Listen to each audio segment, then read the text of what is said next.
Last lecture में हमने देखा था kinetic energy of rotating body. तो काइनेटिक एनर्जी का एक्सप्रेशन देखा था हमने, जो था kinetic energy is equals to 1/2 I omega square. मतलब ये kinetic energy is equals to 1/2 I omega square. ये काइनेटिक एनर्जी किसकी थी?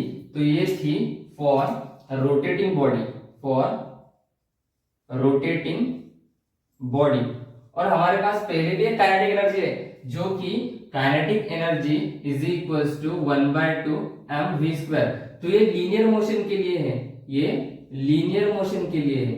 और ये है kinetic energy for rotating body, जहां पे मास रोल प्लेस करता है मोमेंट ऑफ इनर्शिया का, और velocity linear velocity role place करती है एंगुलर वेलोसिटी का। Where angular velocity in the rotational motion is constant and linear motion में जो लीनियर वेलोसिटी है वो वेरिएबल रहती है, चेंजेस होती रहती है। ठीक है, तो आज के लेक्चर में हमें पढ़ना है टॉर्क क्या होता है और expression for the torque acting on the rotating body.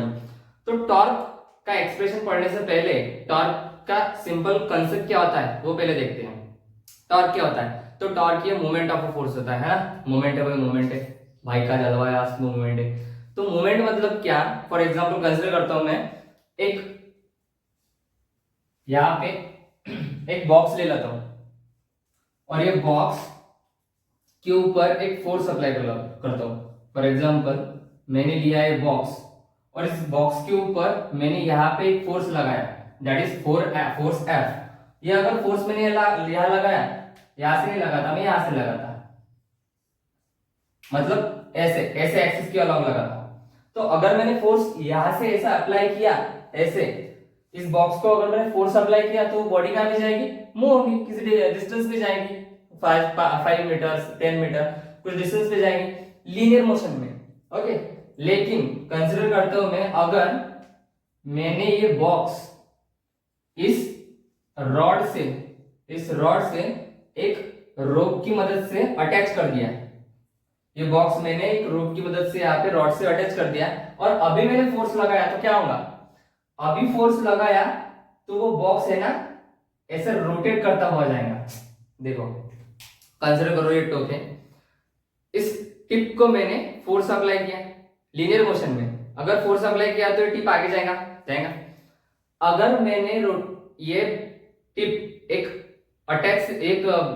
Rigid body से अटैच कर दिया with the help of rope और एनीथिंग, और अगर मैंने फोर्स अप्लाई किया तो ये रोटेट होनी चाहिए ना, और इस रोटेशन के क्राइटेरिया को ही टॉर्क बोला जाता है। ठीक है ना? क्या होता है?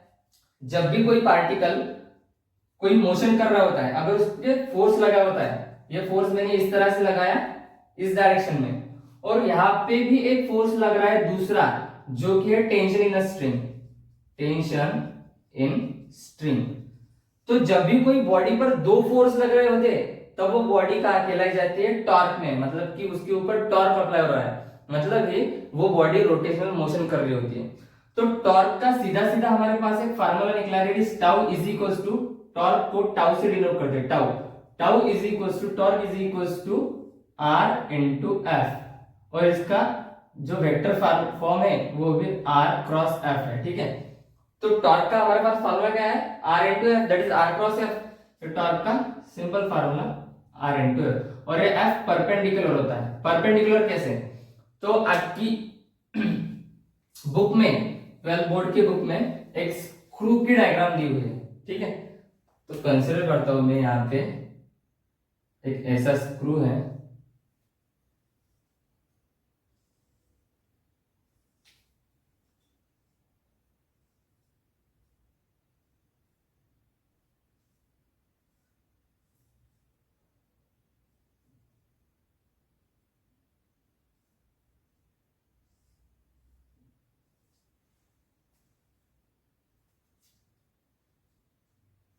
ठीक है, ये एक ऐसा स्क्रू है। अभी डायग्राम कुछ अच्छे नहीं है लेकिन कंसेप्ट समझ लो। तो फॉर एग्जांपल ये आपके पास ऐसा स्क्रू है और इस स्क्रू को आपको रोटेट करना है, ऐसे ऐसे ऐसे। तो रोटेट करने के लिए मेरे को इसको फोर्स अप्लाई करना पड़ेगा। तो लेट्स से मैंने इसको फोर्स अप्लाई किया इस डायरेक्शन में, ये मैंने फोर्स अप्लाई किया एफ फोर्स इसको रोटेट करने के लिए मैंने अप्लाई किया। ठीक है, अगर मैंने यहाँ पे फोर्स अप्लाई किया तो ये जो पॉइंट है हमारा, ये ये पाइवटेड पॉइंट है, पॉइंट ओ, इसको पॉइंट ओ करते हो। और ये जो पॉइंट है, इन दोनों पॉइंट के बीच में का डिस्टेंस ये हमारा आर रहेगा। इन दोनों पॉइंट के बीच में का डिस्टेंस ये आर रहेगा, ठीक है। इस पॉइंट से इस पॉइंट का डिस्टेंस आर। अगर मैंने इसको फोर्स अप्लाई किया, डिस्टेंस, ठीक है। अभी ये फोर्स और ये लीनियर डिस्टेंस, ये दोनों एक में एक एंगल बनाएंगे, जो कि एंगल रहेगा थीटा। कौन सा एंगल रहेगा बेटा? थीटा। ये पॉइंट जरा आगे बढ़ाते हैं ऐसे। अगर ये थीटा होगा तो ये भी थीटा होगा, ये थीटा नहीं होगा, बराबर है ना? तो ये थीटा तो ये भी थीटा, बराबर है। अभी ये थीटा एक कंपोनेंट बनाता है हॉरिजॉन्टल कंपोनेंट फोर्स का, that is F cos theta, okay. और एक वर्टिकल कंपोनेंट बनाता है, that is F sin theta. अभी F sin थीटा, ठीक है। अभी कौन सा इसका, इन दो कंपोनेंट में से ऐसा कौन सा एक कंपोनेंट है जो कि रोटेशनल मोशन मेंटेन करने के लिए रिस्पॉन्सिबल है? तो इन दोनों में से F sin थीटा ये ऐसा एक कंपोनेंट है जो कि रोटेशनल मोशन मेंटेन करने के लिए रिस्पॉन्सिबल है। ये तो जीरो हो गया cos थीटा, तो मेंटेन किससे हो रहा है? F sin थीटा से। तो मैं यहां से लिख सकता हूं F cos theta is not responsible for maintain और क्रिएट अ रोटेशनल मोशन, ठीक है। यहां से ऐसे कह सकता। अभी जो F sin थीटा है वो तो परपेंडिकुलर है, परपेंडिकुलर है ना, देखो ना यहाँ पे परपेंडिकुलर है। F cos थीटा तो हॉरिजॉन्टल है, तो हॉरिजॉन्टल कंपोनेंट कभी भी रोटेशनल मोशन या टॉर्क प्रोड्यूस करने के लिए यूज नहीं होता, हमेशा परपेंडिकुलर कंपोनेंट होता है। तो इससे ही टॉर्क की डेफिनेशन बनेगी, the torque is defined as the moment of a force which is defined as the product of the force and perpendicular distance between the axis of rotation। ये एक होगी। दूसरी होगी which is defined as the product of the distance and perpendicular force between the axis of rotation। देखेंगे perpendicular distance भी कैसे होते हैं, देखेंगे। लेट्स से अगर मैंने यहां से एक परपेंडिकुलर ड्रॉ किया, कहां से? यहां से यहां तक, इस फोर्स पर अगर मैंने यहां से यहां पर एक परपेंडिकुलर ड्रॉ किया और इसको आर नाम दे दिया, ये डिस्टेंस है ना, फोर्स से पाइवटेड पॉइंट का डिस्टेंस, ओ से ओ तक का डिस्टेंस, जो कि आर होता है। तो यहां पे मैंने आर लग दिया। ये आर क्या है? ये तो परपेंडिकुलर है, मतलब ये कौन सा कंपोनेंट हुआ है? साइन थीटा, बराबर है ना। तो ये आर जो है वो आर परपेंडिकुलर है, और ये जो फोर्स है ये तो फोर्स है, और इनको ही हम कहेंगे टॉर्क। तो टॉर्क की दो डेफिनेशन बनी, एक परपेंडिकुलर फोर्स के लिए, एक परपेंडिकुलर आर के लिए। तो क्या होगी डेफिनेशन? हमारे बुक में जो डेफिनेशन दी हुई वो कुछ इस तरह से है कि the product of the torque is defined as the moment of a force which is defined as the product of a force and perpendicular distance between the axis of rotation। ये perpendicular distance है ना, वही दिखाया गया है हमें book में। तो perpendicular force भी होता है और r sin थीटा भी होता है। तो फोर्स, तो टॉर्क क्या होता है? Torque that is tau. तो टॉर्क होता है, the torque is defined as the product, कोणता product of force and perpendicular distance between the two forces, ठीक है। इन दो फोर्सेस का बीच में का परपेंडिकुलर डिस्टेंस ये काउंट होगा, ये उसका आ रहेगा। अभी जो टॉर्क का फार्मूला आया हमारे पास, that is tau is equals to F into r. तो ये है परपेंडिकुलर आर के लिए दूसरा formula, tau is equals to r into F. तो ये है परपेंडिकुलर एफ के लिए, परपेंडिकुलर एफ जब रहेगा तो ये, परपेंडिकुलर आर जब रहेगा तो ये फार्मूला। तीसरा, इन वेक्टर फॉर्म। अभी वेक्टर फॉर्म में कैसे लिखते हैं? तो वेक्टर फॉर्म में टाउ लिखते हैं, tau vector is equals to R cross F vector. अभी ये कैसे प्रूव होगा? तो अभी देखिए आर क्रॉस एफ, ये आर पे कैसे डिपेंड करता है, एफ पे कैसे डिपेंड करता है? एफ पे तो डिपेंड करता है क्योंकि फोर्स है, तो अगर मैं पे फोर्स अप्लाई करूंगा ऐसे तो डिपेंड करेगा आर पे।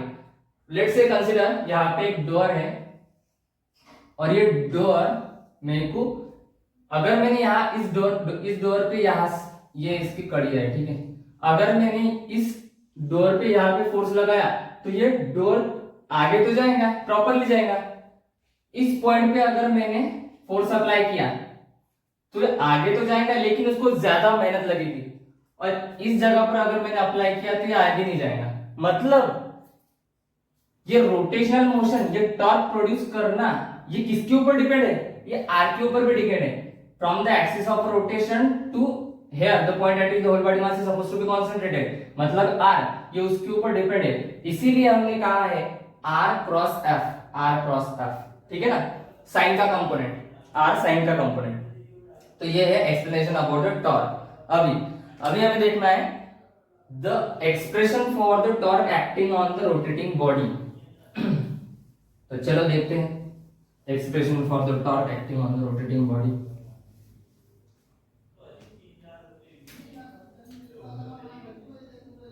Expression for torque acting on rotating body, ठीक है, expression for torque acting on rotating body. तो सबसे पहले कंसीडर करते हैं एक बॉडी है, ओके, एक रिजिड बॉडी है, एक रिजिड बॉडी है जो कि इसके एक्सिस ऑफ रोटेशन के अलावा घूम रही है ऐसे, एक रिजिड बॉडी है, ठीक है। ये क्या है? तो इसका एक्सिस ऑफ रोटेशन है, ठीक है, और ये क्या है? तो ये रिजिड बॉडी है। ये बहुत ही इंपॉर्टेंट एक्सप्रेशन है, इंपॉर्टेंट एक्सप्रेशन है, इसको स्टार लगाकर रखना, एग्जाम में 4 मार्क के लिए आता है। इस बॉडी के पास बहुत सारे पार्टिकल होंगे, n नंबर ऑफ पार्टिकल्स। तो ये कंसीडर करते हैं पार्टिकल m1 है, मतलब इसका मास m1 है, जो कि r1 डिस्टेंस पे है बॉडी के एक्सिस ऑफ रोटेशन से, ठीक है। ये पार्टिकल m2 है जो कि r2 इस डिस्टेंस पर है, ये पार्टिकल r3 इस डिस्टेंस पर है, m3 है, और ये पार्टिकल mn है जो rn इस डिस्टेंस पे है, ठीक है। अभी क्या करना है हमें?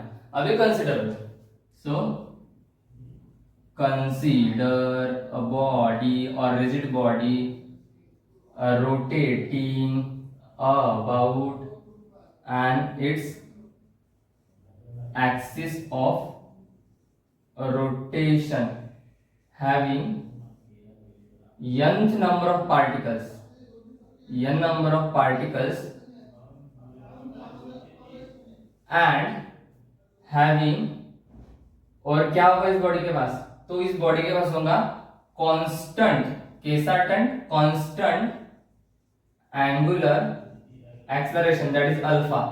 अभी देखो, कौन सी भी बॉडी अगर रोटेशन मोशन कर रही होती है तो उसके पास दो चीजें कांस्टेंट रहती है, एक तो इसका angular velocity that is omega, और एक उसका angular acceleration that is alpha. तो ये दो चीजें कांस्टेंट रहती हैं। तो यहाँ पे कांस्टेंट क्या रहेगा? एक्सेलरेशन, क्योंकि हम टॉर्क के बारे में बात कर रहे हैं। टॉर्क में ओमेगा का कुछ नाम आता है या नहीं आता? टॉर्क में क्या आता है? अल्फा का नाम, क्योंकि वो एक्सेलरेशन। फोर्स में आता ना F is to m into a, तो टाउ में क्या आएगा? I into alpha. फार्मूला तो यहाँ से ही बन गया, मतलब यही प्रूव करना है हमको, बराबर है। दूसरे पॉइंट में let the body consist of n number of particles rotating with similar angular acceleration having m1 m2 mn of masses and the distribution of mass from axis of rotation is r1 r2 r3 rn तो होगी। अभी तीसरा point जो होता है वो बहुत important रहता है। तो तीसरे पॉइंट में हमें डिफाइन करना है कि linear acceleration of a body पर क्या लग रहा है, तो हमें पता है एंगुलर एक्सेलरेशन कांस्टेंट है और लीनियर एक्सेलरेशन डिफरेंट डिफरेंट होता है। तो लीनियर एक्सेलरेशन तो कांस्टेंट एंगुलर एक्सेलरेशन से बॉडी रोटेट हो रही है, तो हम ऐसे लिख सकते हैं as the body rotate with the constant angular acceleration alpha but they have different constant different linear acceleration that is a. तो उस बॉडी के पास डिफरेंट लीनियर एक्सेलरेशन रहेगा। तो लीनियर एक्सेलरेशन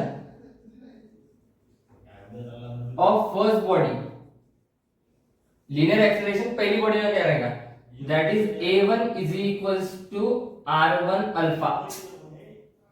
सर्कुलर मोशन में देखा था a is equals to r alpha, तो first body के लिए a1, दूसरी बॉडी के लिए a2 r1 अल्फा, बराबर है। अभी फर्स्ट बॉडी के लिए r1 अल्फा, बराबर है। वैसे ही सेकंड बॉडी के लिए क्या रहेगा, r2 alpha, r2 alpha, third body के लिए r3 अल्फा। तो similarly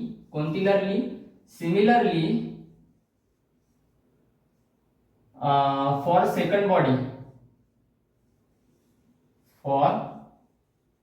body a2 is equals to r2 alpha, और सिमिलरली फॉर, अभी एक की लिखने की जरूरत नहीं, एक भी लिखेगा तो चलता अभी के लिए, ठीक है ना, इतना नहीं लिखता मैं, एक लिखता अभी के लिए। अभी force acting on first body क्या रहेगी, तो force acting on first particle के लिए फोर्स क्या रहेगा, तो F is equals to ma रहता है, तो F1 is equals to m1 a1, बराबर है ना।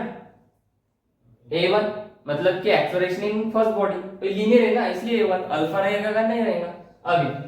अभी लिखना है टॉर्क, कौन सा torque acting on first particle, तो टॉर्क क्या रहेगा फर्स्ट पार्टिकल के लिए, that is τ1 is equals to r1 into f1। अभी तो देखा था r अल्फा होता, ठीक है। सिमिलरली अभी नहीं, τ1 इज इक्वल्स टू r1, तो r1 है, f1 क्या है, तो f1 m1 a1 है, और a1 क्या है, तो a1 है r1 अल्फा। तो हम यहां से लिख सकते हैं r1 m1, a1 क्या है r1 अल्फा, तो यहां से m1 r1 स्क्वायर अल्फा होगा कि नहीं होगा, बिल्कुल होगा। तो ये रहेगा τ1 के लिए।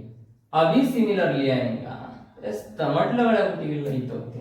सिमिलरली फॉर सेकंड पार्टिकल, तो सेकंड पार्टिकल के लिए क्या रहेगा, τ2 is equals to m2 r2 square alpha, और सिमिलरली फॉर थर्ड पार्टिकल के लिए क्या रहेगा, τ3 is equals to m3 r3 square alpha.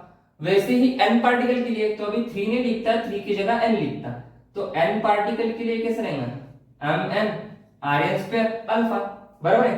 अभी total tau acting on the whole body, ये तो इस पार्टिकल के लिए, इस पार्टिकल के लिए, इसके लिए, सबके लिए हुआ, लेकिन होल बॉडी के लिए कितना रहेगा, तो tau is equal to τ1 plus τ2 plus τ2 plus dot dot dot dot dot dot dot dot dot dot dot τn तक, ठीक है। तो tau निकलेगी बॉडी की सम, ठीक है। तो बॉडी की सम मतलब बॉडी के टोटल टाउस की सम, तो torque of total is equals to torque 1 plus torque 2 plus torque 3 plus dot dot dot dot dot plus torque n, ठीक है।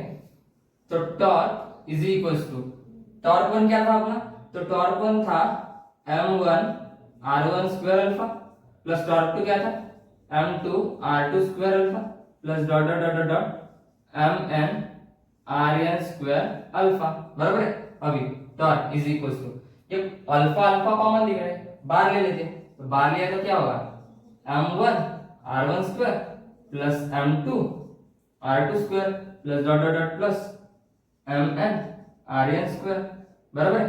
अभी ये जो m1 r1 स्क्वायर है प्लस m2 r2 स्क्वायर है, इसको क्या कहते हैं, इसको समेशन कहते हैं, किसकी, टोटल बॉडी के टॉर्क्स की, ठीक है, तो हम ये कह सकते हैं अल्फा और समेशन ऑफ किसकी, I is equal to 1 to n m I R I square. कह सकते हैं नहीं कह सकते, कह सकते हैं। सबकी समेशन आई लिख दिया, आई की जगह 1 से n तक, ठीक है। अभी जो M I R I square summation में इसको क्या हम क्या कहते हैं, इसको हम कहते हैं मोमेंट ऑफ इनर्शिया। तो tau is equals to alpha of I. तो ये था हमारा I alpha, expression for torque acting on the rotating body. ये कहां से आया, ये भी यही से आया, F is equals to m into a, है ना। मोमेंट, ये मास, ये मोमेंट ऑफ इनर्शिया का काम करता है, एक्सेलरेशन लीनियर, ये एंगुलर एक्सेलरेशन का काम करता है। तो ये था expression for the torque acting on a rotating body, ठीक है। आज के लिए तो इतना है।